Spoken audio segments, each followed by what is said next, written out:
C'est toujours un plaisir de vous retrouver dans le cadre de cette émission RDC Environnement. Comme vous le savez, madame, monsieur, c'est votre magazine des questions environnementales et du développement durable, une production de la rédaction de l'agence Galaxy Media. Le 22 août 2020 marque le jour du dépassement. Le jour du dépassement, c'est que le monde tel que nous sommes, nous vivons déjà à crédit et nous avons consommé toutes les ressources de 2020 déjà au 24 août 2020. C'est de cela que nous allons devoir parler dans cette émission RDC Environnement. Et pour en parler, nous avons fait appel sur ce plateau à M. Floribert Nyamonga. C'est un chercheur, un scientifique, un consultant dans les questions environnementales, dans les questions des changements climatiques, pour lui poser également un certain nombre de questions, de savoir pourquoi nous devons aujourd'hui faire crédit, mais surtout tabler sur les solutions pour que nous puissions arrêter de vivre à crédit. Déjà, au 22 août, nous avons consommé toutes les ressources de 2020. Monsieur Floribert Nyamonga, bonjour. Bonjour, monsieur le journaliste. Bienvenue dans cette émission.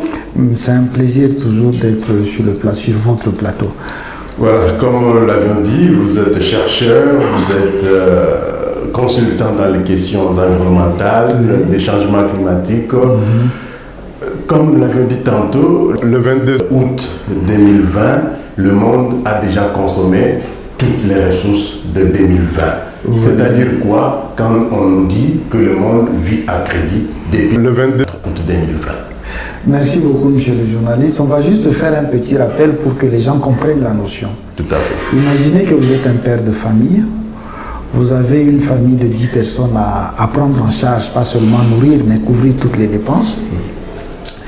Vous avez des revenus, disons, de $100 qui viennent chaque fois après un mois.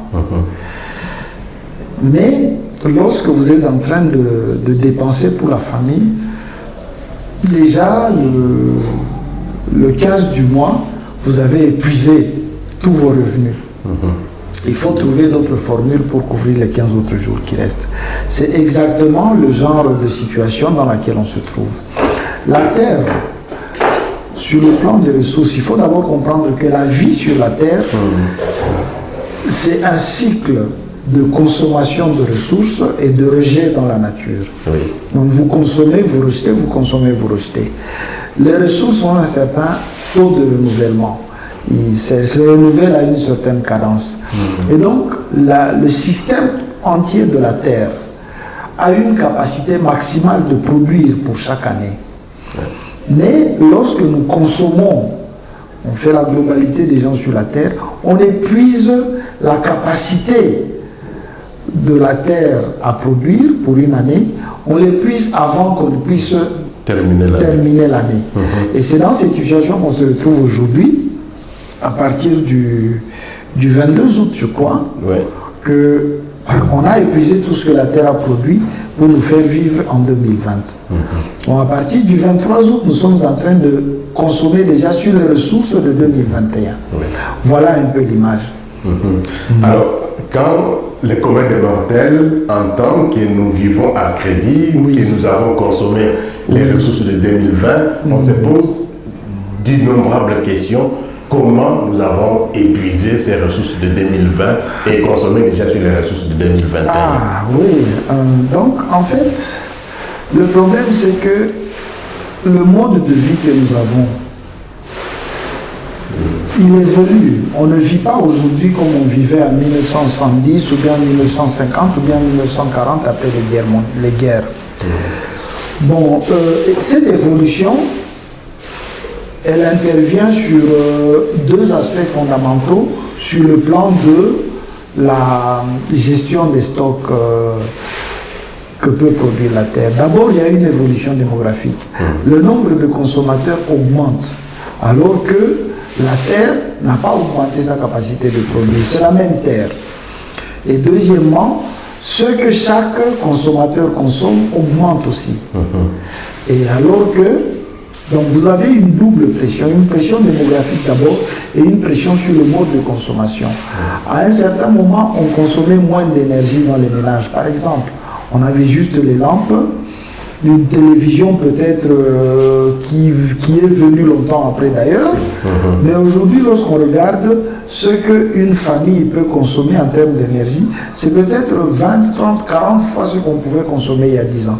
Donc on évolue dans la quantité de ressources que nous consommons et on évolue aussi dans le nombre de personnes qui consomment. Et tout ça, c'est la pression sur une même terre, une même capacité de production. Voilà un peu. Hein. Alors, nous vivons à crédit, c'est vrai. Oui. Ce sont les scientifiques oui. qui nous le disent. Mais comment est-ce qu'on arrive à calculer que au 22 août ou au 23 août, toutes les ressources ont déjà été épuisées et que nous consommons sur les ressources de l'année qui suit? En fait, il y a une certaine... vous savez, on a déjà compris le fonctionnement d'un certain nombre de systèmes qui alimentent la Terre. Je vais donner par exemple, juste un exemple de la ressource en eau. On sait que sur la Terre, le volume total des eaux qui sont disponibles pour l'utilisation de l'homme est de autant. Et ce stock se renouvelle, on dit renouveler, ça ne veut pas dire que de la nouvelle masse d'eau est créée. Mais dans le cycle de l'eau, il y a un moment où l'eau est hors de portée de la personne. Et la personne ne peut pas consommer ça parce qu'elle est hors de sa portée. Soit elle est abîmée, elle va se mélanger avec des eaux qui ne sont pas propres à la consommation. Soit elle prend une forme où elle n'est pas accessible. Soit elle atteint des endroits où elle passe. Le rythme de renouvellement de ce stock, il est connu déjà. Et donc on se dit, si on consomme, par exemple, si vous savez que, prenons un exemple concret chez nous, la Régie des eaux. La Régie des eaux vous envoie 2000 litres d'eau par jour, par exemple. Et dans votre famille, vous consommez 2300 litres d'eau. Ça veut dire que vous avez déjà un dépassement de 300 litres d'eau par jour. Vous voyez, c'est exactement la même façon dont on fait le bilan. Donc on a essayé d'analyser les divers éléments qui constituent la capacité biotique de la Terre, donc la capacité de la Terre à supporter la vie. Et elle est constituée de plusieurs éléments, dont l'énergie, les ressources protéiniques, toutes sortes de ressources.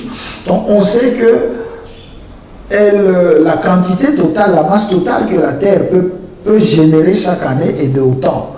Et lorsqu'on regarde maintenant dans les modes de vie de consommation, on se rend compte que on épuise cette quantité qu'on peut produire par an bien avant la date où elle peut être produite. Donc, où elle devait être consommée. Je vais juste donner un exemple pour illustrer comment on a évolué. Par exemple, en 1970, on a atteint le jour de dépassement le 29 décembre. Donc, on ne s'est endetté que de 2 jours sur les ressources de 1971. En 2005, on l'a atteint le 25 août. Donc, on avait déjà beaucoup. Et aujourd'hui, en 2019, on l'avait atteint le 29 juillet. On avait encore régressé. Mais en 2020, et on pense que c'est à cause du ralentissement qu'il y a eu pendant 4 ou 5 mois, qui continue d'ailleurs à cause de la Covid, on l'atteint le 22 août. Donc on a gagné 1 mois de consommation par rapport à l'année passée. Vous voyez, donc chaque année, on est en train de s'endetter plus tôt que les années précédentes. Donc c'est une évolution qu'il faut trouver le moyen de renverser à un moment donné, parce que nous risquons d'arriver au moment où le stock dans lequel nous puisons pour les réserves ne pourra plus être disponible. Et là, on entrera maintenant dans les carences, ou bien on mettra tellement de pression sur les écosystèmes terrestres qu'on va commencer à les détruire. Et on va nuire à la productivité même de ces écosystèmes. Voilà donc... Alors, c'est vrai, le problème, il est là. Nous consommons ou nous épuisons un peu plus tôt chaque année les ressources de l'année dans laquelle nous sommes et pour consommer déjà sur l'année qui suit. Mais maintenant, allons-y vers les solutions. Qu'est-ce qu'il faut faire pour que, vous avez dit, il y a 20 ans, nous sommes arrivés le jour du dépassement, le 29 décembre. Mais maintenant, le jour ne fait qu'avancer, Qu'est-ce qu'il faut faire maintenant pour que nous puissions, en tout cas, consommer les ressources de cette année jusqu'à la fin de l'année? Ok, il y a beaucoup de pistes d'action. Je vais en citer les plus importantes sur lesquelles l'homme peut vraiment agir, mais il faut une action coordonnée à l'échelle internationale et il faut une grande sensibilisation à l'échelle individuelle. Tout d'abord, il y a 3 domaines d'action principaux sur lesquels on doit travailler. D'abord, la conservation.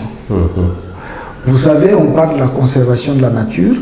Ce sont des approches où on se dit les ressources, les éléments de la nature, la vie, on ne peut pas continuer à la terminer, à la laisser s'épuiser comme elle s'épuisait. Par exemple, lorsqu'on parle de la conservation ici chez nous, on est en train de voir les forêts, les écosystèmes forestiers et tout ce qui se trouve dedans.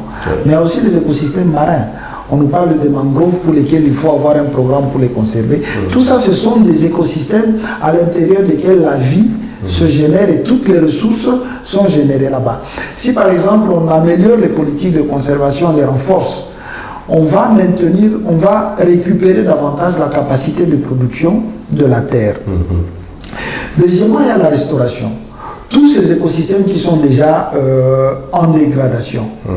Il faut qu'on arrive à rentrer dans un programme pour leur restauration. Je parle par exemple simplement des terres. Lorsque vous voyez dans un pays des terres qui se sont vraiment épuisées, qui ne savent plus produire, dans nos systèmes traditionnels, qu'est-ce qu'on fait? On les laisse en jachère. Donc on leur laisse le temps de se reconstituer naturellement pour qu'on puisse recommencer à produire dessus. Mais aujourd'hui, on ne parle plus vraiment de la jachère, on commence à faire des activités, des actions de restauration. Il y a plusieurs méthodes qu'on peut utiliser. Il y a l'agroforesterie par exemple, il y a beaucoup de techniques qu'on peut utiliser pour régénérer par exemple le sol. Lorsqu'on parle de régénérer la mer par exemple, lorsque la mer est déjà atteint un niveau de pollution tel qu'elle ne permet plus à la vie d'exister comme avant, on essaie de voir ces éléments de pollution pour les enlever et on essaie de restaurer petit à petit ces écosystèmes qui sont détruits. Le troisième groupe d'actions qu'on doit mener, c'est sur les méthodes de production alimentaire. Vous savez, lorsque l'homme a découvert l'agriculture, il a compris comment la terre, la nature fonctionnait pour faire pousser des choses qui sont destinées à la consommation. Et il a commencé à aider la nature. Nous avons développé tellement de techniques que nous appliquons à l'agriculture qu'aujourd'hui, on peut produire n'importe quoi, n'importe où et à n'importe quel moment. Mais il y a des méthodes qui donnent beaucoup de pression sur les ressources même de la terre. Par exemple, dans la plupart de nos pays, nous avons ce qu'on appelle l'agriculture itinérante sur brûlée, qui se fait jusqu'aujourd'hui. Ce sont des superficies entières de forêts qu'on détruit pour les remplacer par l'agriculture. Nous avons l'agriculture industrielle d'autre part.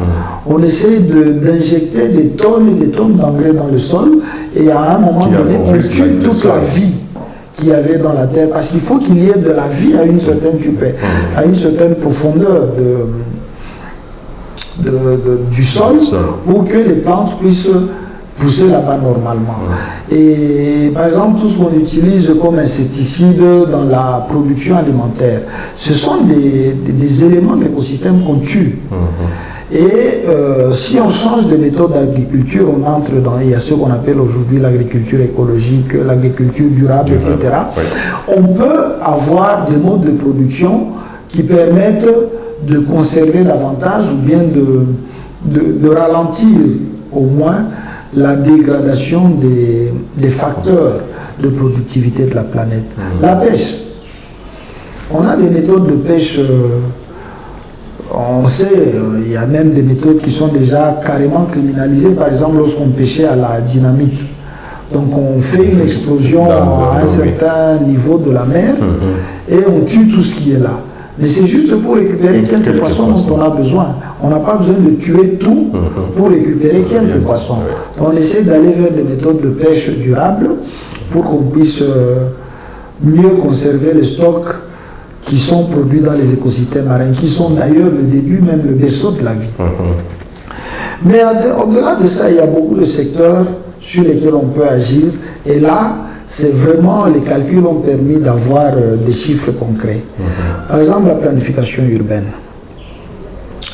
Les villes telles qu'elles sont conçues aujourd'hui ont une empreinte écologique très élevée très élevé, c'est-à-dire le niveau d'émission de gaz à effet de serre, combiné avec le niveau de consommation d'énergie, combiné avec le niveau des contraintes qu'il y a sur les éléments des écosystèmes, c'est une empreinte très élevée. On peut aller vers un urbanisme plus écologique qu'on appelle aujourd'hui smart cities, donc des cités intelligentes, comme si toutes les cités qu'on a construites aujourd'hui sont des cités bêtes, parce que ce sont des cités qui nous conduisent vers la mort.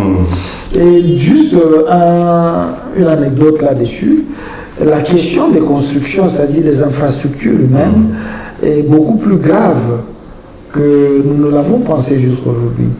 Depuis un certain temps, on a remarqué une inclinaison de plus en plus anormale de l'axe de rotation de la Terre. Et on a essayé de faire des observations sur un certain nombre d'années et les conclusions sont sans appel.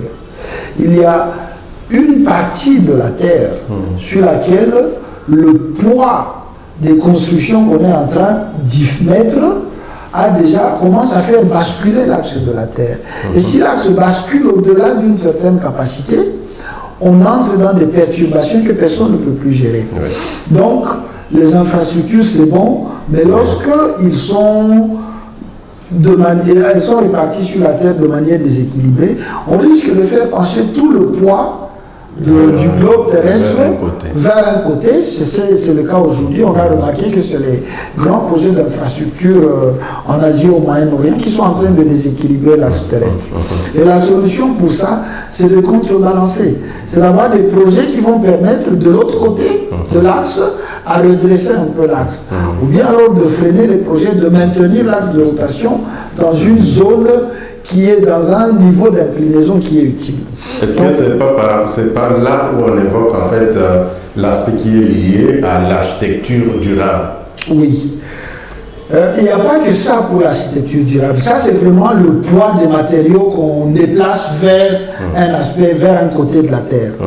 Vous voyez que le mouvement consiste à extraire des choses d'une partie de la Terre et aller les réinvestir de l'autre côté. On est en train de déplacer les masses déséquilibrées. Un bateau, par exemple, lorsque vous le chargez, il y a un load master, comme on dit, donc quelqu'un qui essaie de calculer comment la charge est répartie pour que le bateau ne puisse pas couler, qu'il puisse maintenir l'équilibre. L'avion, c'est la même chose. Maintenant, la Terre, on n'a pas de load master. On est en train de surcharger un côté et on voit la Terre qui commence à basculer. Vous voyez un peu. Mais dans les cités durables, il y a aussi tout un tas de concepts qu'on intègre. Par exemple, d'abord la production de l'énergie. On produit de l'énergie qui est moins polluante et on a une consommation plus réduite d'énergie. Je vois que pour certains appareils ménagers, juste un exemple, vous voyez un label qu'on écrit en vert éco-énergie. Ça veut dire que c'est un appareil qui a été conçu de façon à consommer le moins d'énergie possible par rapport au même appareil qui n'a pas cette certification. Les lampes à la maison, aujourd'hui on a beaucoup de lampes LED. Mais avant les lampes à incandescence, vous voyez une lampe de 100 watts qui consomme 100 watts, mais qui donne autant de lumière qu'aujourd'hui une lampe de 13-14 watts. Donc c'est tout un tas de choses sur lesquelles on peut travailler côté énergie. Ça, c'est la consommation. Il y a aussi la production. Au lieu de produire de l'énergie en polluant avec des gaz à effet de serre, on produit de l'énergie solaire, par exemple. Donc, côté énergie, à intégrer dans l'aménagement urbain. Donc, les systèmes de transport aussi. Regardez Kinshasa. Pourquoi à Kinshasa, on souffre des bouchons aujourd'hui? Parce qu'on n'a pas organisé les transports en commun. C'est tout. La part du transport qui est prise en charge par les transports en commun, elle est moindre par rapport à la demande en transport. Et donc la plupart des Kinois, leur objectif c'est d'avoir un moyen individuel de transport. Or, un moyen individuel de déplacement, ça signifie beaucoup d'émissions de gaz à effet de serre qui se cumulent, en plus de la pression sur les routes. Mais on ne se rend pas compte de tout ça. On ne se rend pas compte de tout ça, mais ce sont des éléments qui, à l'échelle globale, alourdissent le bilan de la consommation de la Terre. Si on regarde, par exemple, l'alimentation. L'alimentation, là, c'est grave. Dans l'alimentation, on a deux problèmes essentiels. Il y a l'efficience de l'alimentation, du modèle alimentaire que nous avons, mais il y a aussi la réduction des gaspillages. Par exemple, côté efficience, il est prouvé que si on réduit de 50% la consommation de viande, c'est-à-dire de protéines animales, pour les remplacer par les protéines végétales, 50%. Donc si on consomme 50% moins de viande et on les remplace par des protéines d'origine végétale, on va récupérer 17 jours. Vous voyez, 17 jours sur le doomsday, le jour du dépassement. Si par exemple, pour ceux qui est du gaspillage, si par exemple on réduit le niveau de gaspillage alimentaire de 50% seulement, parce que dans l'alimentation, c'est le secteur où on gaspille le plus. Je crois que vous-même dans vos ménages, vous en êtes à ce point-là. Ouais. Vous mangez une quantité bien donnée, mais la maman, pour montrer qu'elle vous honore, elle met à table 3 fois plus que vous ne pouvez consommer. Oui. Et lorsque vous mangez, vous consommez seulement ce qu'il vous faut. Et une bonne partie de ce qu'on a préparé se retrouve à la poubelle. Et ce gaspillage à l'échelle mondiale, ça fait beaucoup de ressources qu'on a produites, mais qu'on remet à la poubelle. Et si on réduit de 50% le niveau de gaspillage actuel, on récupère 13 jours. Démographie. Nous avons dit qu'il y a une double pression. Une pression dans la consommation, on consomme beaucoup plus et on a beaucoup plus de consommateurs. Et là, on a la démographie. Si par exemple, pour deux femmes, on réduit de un enfant. Si toutes les 2 femmes au monde pouvaient avoir un enfant en moins, donc 2 femmes, ça dit 0,5 enfants par femme. Si on réduisait de 0,5 enfants par femme, et si on reculait l'âge de la première maternité de 2 ans, c'est-à-dire 2 ans, si par exemple aujourd'hui l'âge moyen de la première maternité est situé à 20 ans, on s'arrange pour le reculer à 22 ans. Et que si par exemple le niveau de fécondité de femmes au niveau mondial est évalué autour de 4 ou bien 3 enfants par femme, on le réduit à 2,5 par femme. D'ici 2050, vous savez que c'est là qu'il y a le plus grand travail. D'ici 2050, donc dans les 30 ans à venir, on aura récupéré 49 jours. Sur la seule donnée démographique. Donc, il y a quand même des solutions qui peuvent nous permettre de gagner plus de jours dans cette consommation de l'énergie mondiale par année. Mais qui demande qu'on puisse mettre en place des politiques correspondantes et qu'on puisse convaincre la population de les accepter aussi. Vous savez, lorsque vous êtes dans un mariage chez nous en Afrique, le premier motif c'est l'enfant. Il y en a aujourd'hui encore des femmes qui vous disent, en tout cas moi, pas moins de 6 enfants. Bon, c'est son droit, elle peut en avoir autant qu'elle veut, mais il y a une conséquence sur la démographie. Donc si on peut convaincre les gens d'avoir moins d'enfants, dans la proportion qu'on a dit, c'est-à-dire un enfant de moins pour 2 femmes, c'est pas extraordinaire. Et 2 ans de moins de la première maternité. De moins, de plus, pour commencer la première maternité. D'ici 2050, donc dans les 30 ans qui viennent, on aura gagné 49 jours. Donc au lieu que ça puisse avoir lieu en fin août, ça peut avoir lieu en juin. Vous voyez ce qu'on aura gagné. Donc ce sont des actions. Je voudrais revenir sur le 3e aspect que vous avez cité, parce que vous avez parlé de la conservation, de la restauration, mais surtout des méthodes de production. Parce qu'aujourd'hui, si nous parlons du jour du dépassement, c'est parce que la Terre a consommé plus de ressources, elle a également plus produit. Alors, quand on produit plus, on a plus consommé, mais le plus souvent, c'est qu'on produit ce qu'on ne consomme pas. On a parlé du gaspillage. Et c'est sur tous les plans qu'il y a gaspillage. Bon, prenons un simple exemple de la ville de Kinshasa. Voyez n'importe quelle décharge. Il y a beaucoup de décharges à l'air libre qui ne sont pas contrôlées. Commencez à compter ce qu'il y a comme aliments dans la décharge, donc des déchets de nourriture. Je ne parle pas des épulsions, des trucs qu'on ne mange pas, mais de la nourriture qui a déjà été préparée et qui se retrouve à la poubelle. Une nourriture préparée, elle demande d'abord de l'argent pour l'acheter. Elle demande de l'énergie pour la préparer. Et donc, vous gaspillez ces ressources essentielles et vous allez jeter. Vous voyez un peu. Regardez les constructions. Nous avons une, je ne sais pas moi si c'est une bulle qui est en train de se mettre en place à Kinshasa dans l'immobilier. Mais allez voir les nouveaux immeubles qu'on est en train de construire, en utilisant les ressources. Vous savez, la production du ciment est très polluante pour la terre. Elle a une empreinte carbone très élevée. Donc on utilise des tonnes et des tonnes de ciment pour construire des immeubles. Et la plupart sont vides. On construit pour que l'homme occupe. Oui. Mais vous construisez un immeuble de 15 étages, il reste inoccupé pendant des années. Il y a eu gaspillage quelque part. Tout à fait. Donc, les modes de production sont à revoir. Vous savez, la cuisine qu'on fait traditionnellement, avec ce qu'on appelle les petites technologies simples comme le foyer amélioré, on peut préparer la même nourriture en utilisant 2 à 3 fois moins de bois. Vous voyez?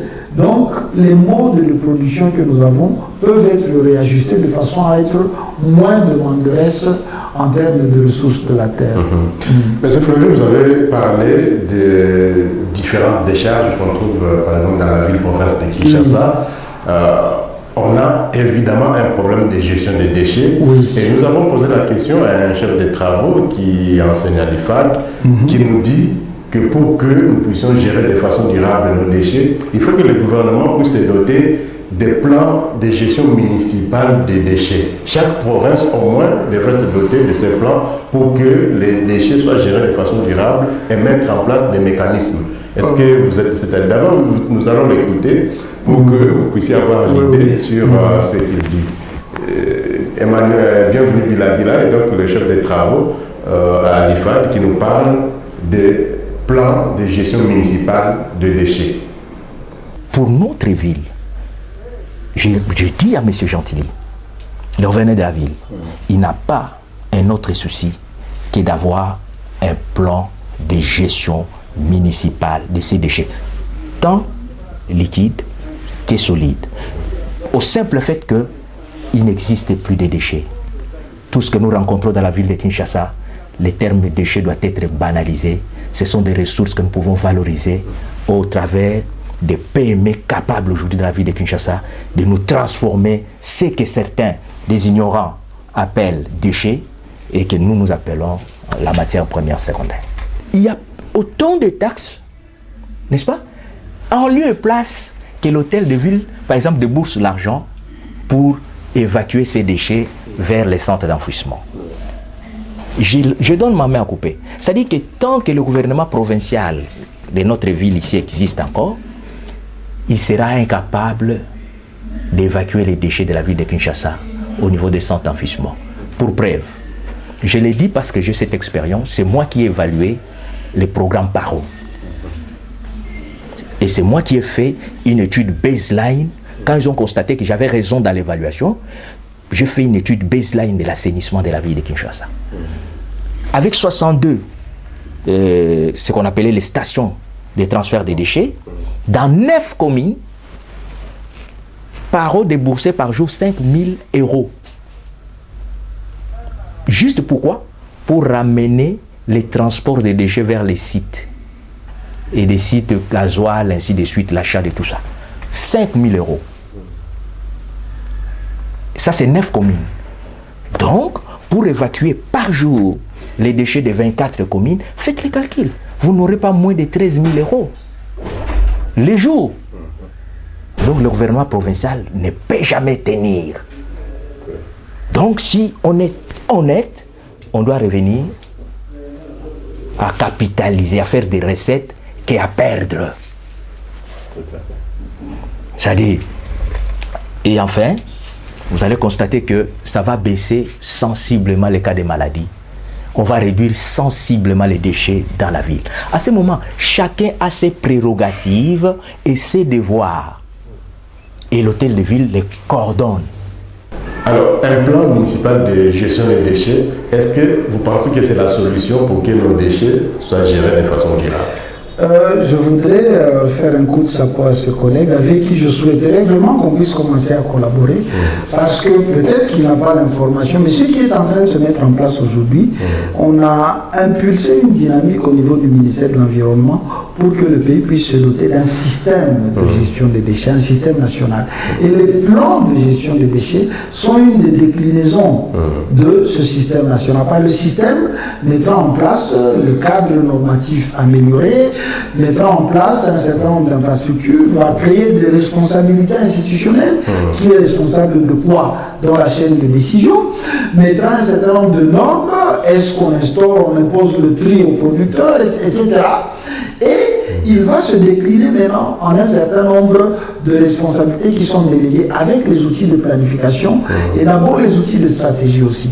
Donc avant ce plan municipal de gestion de déchets, on aura déjà une stratégie nationale de gestion de déchets où le pays va coucher en noir sur blanc les options qu'il prend pour la gestion des déchets et comment il responsabilise les différents agents à tous les niveaux institutionnels. Et ce qui est pertinent, ce qui est vrai, c'est que le gros des déchets qui sont produits dans la société se gèrent non pas au niveau de la province, comme on est en train d'avoir des programmes se mettre en place, mais bien au niveau de la municipalité. Tous les systèmes fonctionnels de gestion de déchets arrivent à responsabiliser suffisamment les municipalités comme étant le premier point de centralisation des actions. Vous voyez? Et en remontant la pyramide des responsabilités, on va retrouver d'autres niveaux de responsabilité plus haut et le niveau national gardera seulement le niveau souverain de régulation, de planification, etc.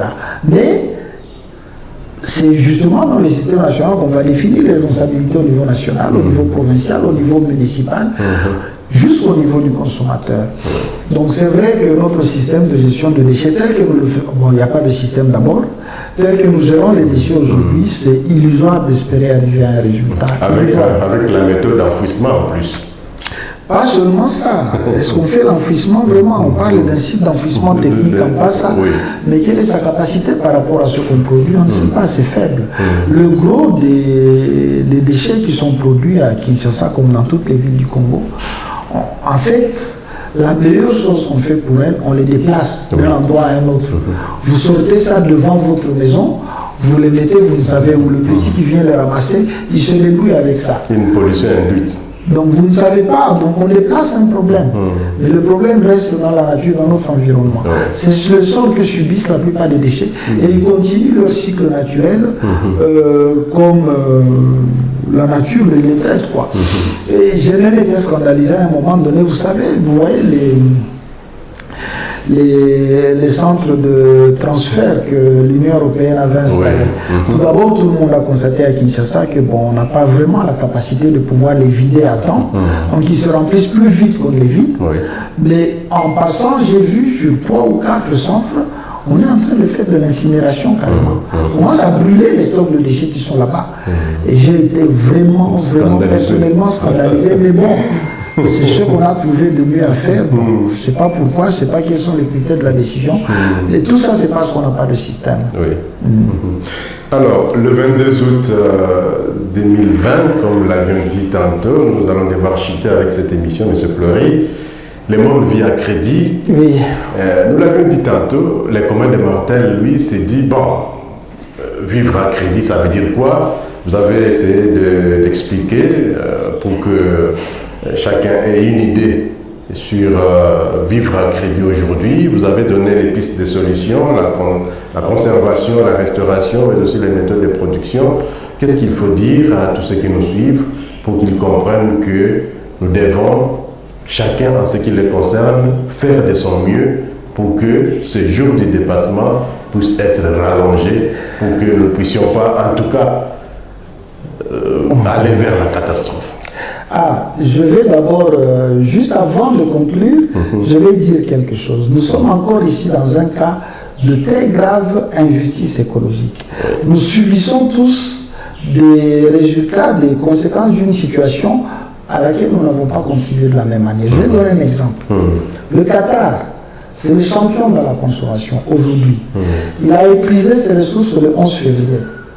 Donc il vit en dette ou bien des ressources des autres pays depuis le 11 février 2020. Le Luxembourg s'est repris le 16 février, quelques jours plus tard. Vous allez voir les États-Unis, elles, c'est le 18 mars. Les Émirats, le 7 mars.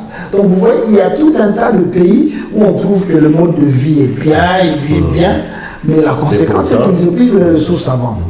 Par contre, nous avons des pays comme, par exemple, l'Indonésie, qui va épuiser le 18 décembre. L'Équateur, qui va épuiser le 14 décembre. Donc, on ne consomme pas tous de la même manière à l'échelle du pays. Ce qui veut dire que pour réussir à vraiment équilibrer la chose, il faut convaincre des pays comme le Qatar de changer leur mode de consommation. Le Qatar, les États-Unis, etc. Et ça devient un problème qui va toucher le mode de vie directement. C'est l'égoïsme de la personne humaine qui va tuer la planète. Donc on ne se pose pas de problème tant qu'on peut avoir l'argent pour couvrir ses dépenses. On ne se pose pas de problème sur, à l'échelle globale, ça signifie quoi? Que moi j'utilise 10 verres d'eau par jour pour brosser les dents. Qu'est-ce que ça peut avoir comme effet à l'échelle globale? On ne se rend pas compte. Pourtant, il y a quelqu'un qui n'arrive pas à trouver 2 litres d'eau pour boire chaque jour. Vous voyez un peu, il y a ça. Si on a une conscience globale qui se répercute à l'échelle individuelle et qu'on a des actions qui reçoivent une impulsion globale et sont mises en œuvre à l'échelle nationale, on peut y arriver. Mais bon, devant l'égoïsme humain, vous voyez les changements climatiques, on n'arrive pas à lutter. Pourquoi? Les pays s'accrochent à leur mode de vie, à leur mode de production. Mais d'autres pays en souffrent. Les pays qui n'ont pas ce mode de vie, les pays qui n'ont pas ce mode, ils en souffrent. Donc il y a une injustice écologique, encore une fois. Je ne vois un pays qui a terminé ses ressources le 11 février. Donc pendant 10 mois de l'année, ils sont en train de puiser sur les ressources des autres. L'année suivante ou des autres. Oui. Donc si le monde était un système fermé dans des tiroirs, donc le Qatar ne peut pas avoir accès aux ressources en dehors du Qatar. Les Qataris commenceraient à mourir déjà depuis longtemps. Mais comme c'est un système de solidarité et d'interaction à l'échelle planétaire, celui qui termine le 11 février, celui qui va terminer le 18 décembre, ils sont frappés de la même façon. Malheureusement, et celui qui termine le 18 décembre n'a pas la même capacité financière de se procurer les ressources que celui qui épuise les siens. C'est pour cela que ça ne se ressent pas au niveau de chaque pays. Oui, parce que les pays qui épuisent avant, ils ont les moyens d'aller chercher ailleurs. Donc c'est encore une situation d'injustice écologique dans laquelle on se retrouve enfermé et il n'y a qu'une dynamique internationale qui peut arriver à changer ça. Monsieur Fleury, nous sommes à la fin de cet entretien, mais quel est votre credo pour notre planète, pour notre environnement aujourd'hui? L'instinct de survie. C'est-à-dire? Vous savez, l'homme, il est conçu de façon à ce qu'à partir du moment où il commence à sentir la menace personnellement, il agit. Donc tant qu'on pense qu'on peut gérer, retarder tout ça, on peut se complaire dans l'abus, quoi. À partir du moment où on comprendrait que ça ne va plus, on va essayer de prendre des mesures. Par exemple, à la maison, regardez les maisons où l'eau n'arrive pas, où les enfants sont obligés d'aller puiser l'eau, amener des bidons. Je ne pense pas qu'on peut laisser un enfant amener un bidon de 20 litres d'eau pour aller se laver. Tout le monde réagit, dit non, c'est pas possible. Prends un peu d'eau seulement. Vous voyez, donc lorsqu'on est conscient qu'on est vraiment à un point où on ne peut plus survivre, on va développer des réflexes. Mais est-ce que c'est nécessaire qu'on en arrive là? Non. Aujourd'hui, on a déjà beaucoup d'alertes. C'est déjà le travail que fait cette structure qui est en charge de l'observation de la consommation. C'est un travail extraordinaire. Il devait enseigner tous les décideurs, il devait s'en approprier. Je crois à l'instinct de survie qui va empêcher que l'homme s'autodétruise jusqu'à mourir. Mais je crois aussi à la capacité de la Terre de résilience. Tout ce qu'on étudie dans les phénomènes écologiques, on ne sait pas comment la Terre va réagir en fin de compte. Parce que la nature aussi a ses instincts de survie, des sursauts que nous ne pouvons pas évaluer, sauf lorsque nous y sommes confrontés. Monsieur Fleury, merci. Merci à vous aussi. L'instinct de survie, c'est ce que tout le monde, en tout cas, a, parce que sinon, nous allons courir tous à la catastrophe et il faut faire le nécessaire aujourd'hui et il ne faut pas attendre. Madame, Monsieur, c'est déjà la fin de cette émission RDC Environnement. Nous avons parlé du jour du dépassement, le monde qui vit déjà à crédit.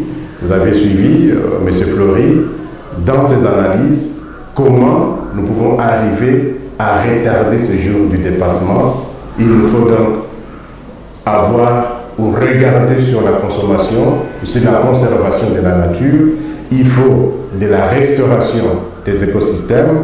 Il nous faut des méthodes de production qui font en sorte que nous puissions repousser ce jour du dépassement pour que nous puissions vivre, en tout cas, dans une planète vivable.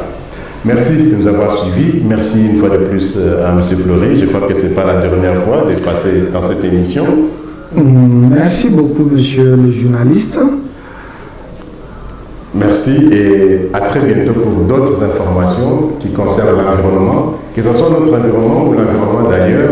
Nous vivons dans une même planète et les conséquences des actions qui sont posées ailleurs nous atteignent aussi, comme celles que nous posons ici atteignent aussi les autres à travers le monde.